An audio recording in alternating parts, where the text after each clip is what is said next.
Hi everyone, welcome to StudioJake. I, of course, am your host, Jacob Airy. Thank you for joining me today on my vidcast where I talk about all things pop culture from film, television, streaming services, celebrity news, and so much more. Be sure to like this video, share it out with all your friends, leave me a comment, and of course, subscribe. I'm trying to reach 1,000 subs, and once I do, I'm going to do an Ask Me Anything live stream where you can ask questions in the YouTube chat box. And I'm over 910. So all of the subs that you give me really help me out. Thank you so much. I know I can't do this without you. All right, diving right into the topic. So I had a unique experience. I watched the first look clip from Masters of the Universe Revolution, which is the second season of the Kevin Smith reboot of the He-Man show. Now, I would have to say, if the fans weren't so wounded by the first season, and by the way, I should clarify, I am not a He-Man fan. I watched the 2000s animated show that was on Cartoon Network, and I've never watched the classic show. I've watched the live-action movie with Dolph Lundgren, but outside of that, it's not that I don't like He-Man. It's just a fandom I've never participated in and never watched much of the stuff. That's why you don't see a He-Man item up here on my shelf. It's just not something I got into. You see how easy that was, Kevin Smith? Well, Nerd Pretender Kevin Smith, speaking of which, the first season, Masters of the Universe, what was it called? I don't even remember. No one really cares.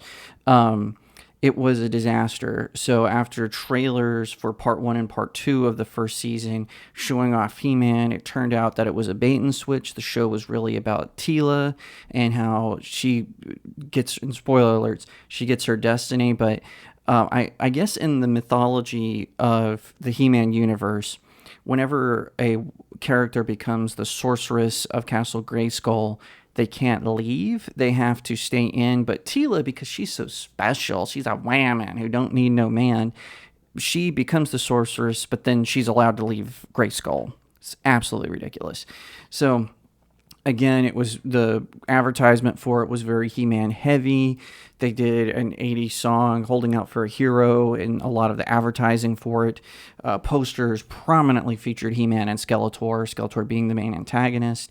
But alas, it turns out that the show, again, was a bait and switch. It was actually about Teela. And Kevin Smith, he called out Clownfish TV. And full disclosure, I do write for Clownfish TV. I kind of moonlight on their website. They're really fun to work for, by the way. They said that they said this in one of their videos. Kevin Smith called them liars. And then, of course, when it was revealed to be the truth, Kevin Smith backtracked. And then, of course, people found old footage of him admitting he didn't know anything about He-Man, even though he was lying ahead of the release on Netflix, saying that he had always been a fan of the show, he would wake up and watch it, blah, blah, blah. Typical Kevin Smith stuff. He did the same thing to Green Arrow fans, did the same thing to Batman fans. All kinds of nonsense. He's always shilling and grifting and everything in between. So anyway, neither here nor there. He releases this clip for Master of the Universe Revolution, which is the second season of his reboot of the He-Man show. And if I was to watch this and not know about season 1, I would say this is actually a pretty good clip. It's He-Man and his father. They're fighting a giant version of Skeletor. From the context, it looks like they're trying to free some people who are trapped by Skeletor. They end up fighting a giant skeleton, and then it comes up, coming soon to Netflix, He-Man and it doesn't say He-Man, it says Masters of the Universe Revolution. So here is what I have to say about this. Do not trust Kevin Smith. Do not trust the producers behind the show. We actually found out that Kevin Smith wasn't even involved in the production. He did all of that grandstanding, and he wasn't even in the room sometimes. He was probably off, hanging out with his friend Mary Jane like he likes to do. But, it's just absolutely embarrassing if anyone thinks that his woke retelling of the He-Man mythology is worth it.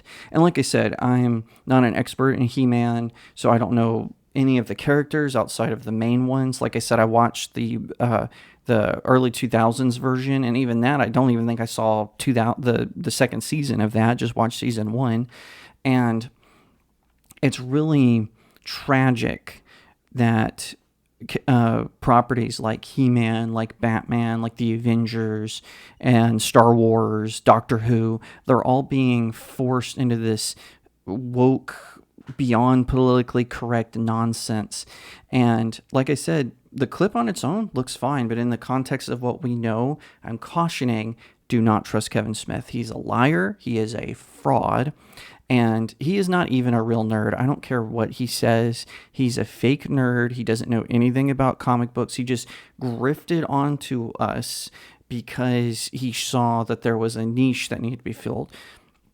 Nerds for a long time had been ignored except by comic book companies and tabletop games. Kevin Smith kind of saw that vacancy like in the film industry and the television industry, and he went after that, and just kind of, and people latched onto it because they're like, oh wow, this is the first time we've been noticed. I mean, even if you watch as much as I admire Tobey Maguire as Spider-Man, you can kind of tell like Spider-Man, the Daredevil with Ben Affleck, even Batman and Batman Returns to some extent weren't really made for the comic book fans. They were kind of made for just general audiences, which is fine, but there's a good in between where it can be for both. The MCU, at least during the Infinity Saga, figured that out, right? Unfortunately, Kevin Smith never has.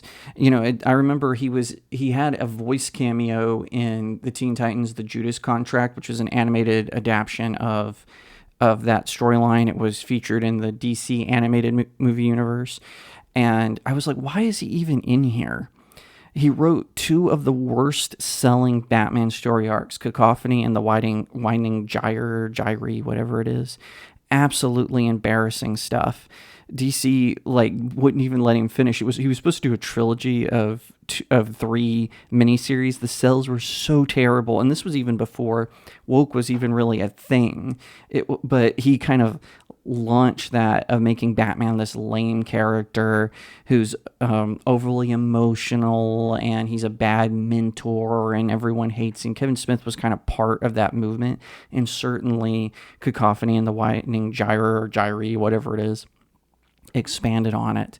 And he's doing the same thing to He-Man.